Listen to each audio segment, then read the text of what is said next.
She planted herself right in front of the glass doors, arms folded, smirk painted on like cheap lipstick. "Sorry," she said, voice dripping mockery. "This place is for guests."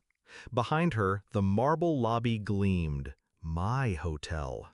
My name carved in gold on the plaque outside, though she didn't know it yet. My mother's hand touched my arm. "Not now," she whispered. "Don't embarrass your father." Embarrass him? He'd done that himself 100 times over. But I stayed still, not because I was weak, because revenge tastes better when it's served after they've already started to celebrate your failure.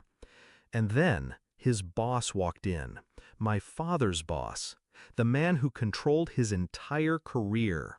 He looked past my sister's smug face straight at me. "Ma'am," he said, and the air went silent. Before they forgot who I was, it hadn't always been war between me and my sister. When we were kids, she'd braid my hair before school. I'd cover for her when she came home late. We were allies until I started winning. She never forgave me for earning my first million before 30, or for not needing the safety net our parents dangled over us. I remember the first public jab she took at me, a family dinner, wine glasses clinking, her voice sharp. Well, at least I didn't get dumped by my fiancé 2 weeks before the wedding. Everyone laughed. I smiled, pretending the knife she'd slipped under the table hadn't just drawn blood. That's the thing about family betrayal. It's casual at first.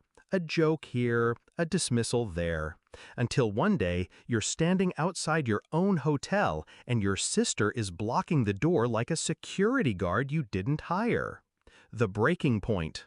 6 months before that moment, my father called me reckless for refusing to invest in his friend's failing business. My sister was there, sipping champagne, watching.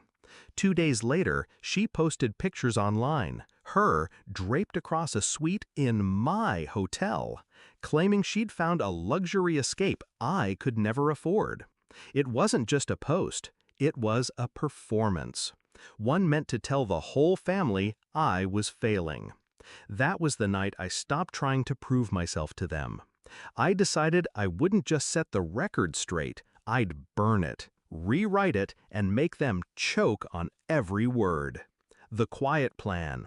First rule of revenge, never announce it. Second rule, let them believe they're winning. I stopped responding to the family group chat.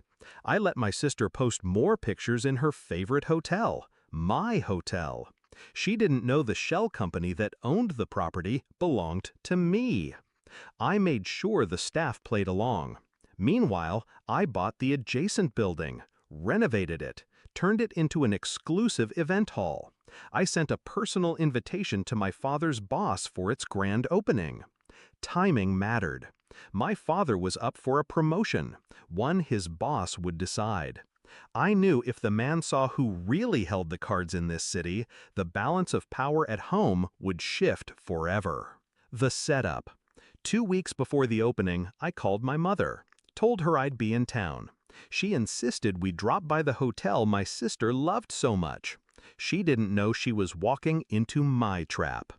When we arrived, my sister spotted us instantly. She stepped forward, blocking the glass doors like she owned the place. "Not sure you can afford the drinks in there," she said, loud enough for the lobby to hear.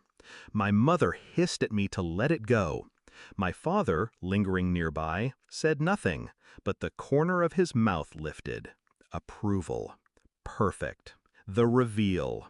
That's when my father's boss arrived, striding through the doors. "Ma'am," he said to me, offering his hand. I watched my sister's smirk falter. My father's boss turned to him. "You didn't tell me your daughter owns the most profitable luxury property in the city?" The lobby went still. My mother's eyes widened. My father's face drained of color. My sister? She looked like someone had pulled the floor out from under her. I smiled. "Shall we go in?" The kill shot. Inside, the staff greeted me by name. Guests nodded politely. I walked them through the lobby, past the gold plaque bearing the hotel's name, and mine. We didn't stop there. I led them next door, to the grand opening of my event hall. The place was buzzing, reporters, local influencers, business leaders. My father's boss was impressed. "I can see where the real leadership in this family comes from," he said. "Loud, public." My father's promotion evaporated in that moment.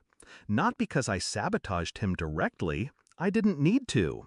His boss had just seen who actually had influence. Aftermath. By the next week, the family group chat was silent. My sister deleted every picture she'd ever posted in her hotel. My father avoided my calls. My mother tried to play peacekeeper, but we both knew the game had changed. I didn't feel guilt. They'd underestimated me for years. Treating my success reminded them, in public, that the person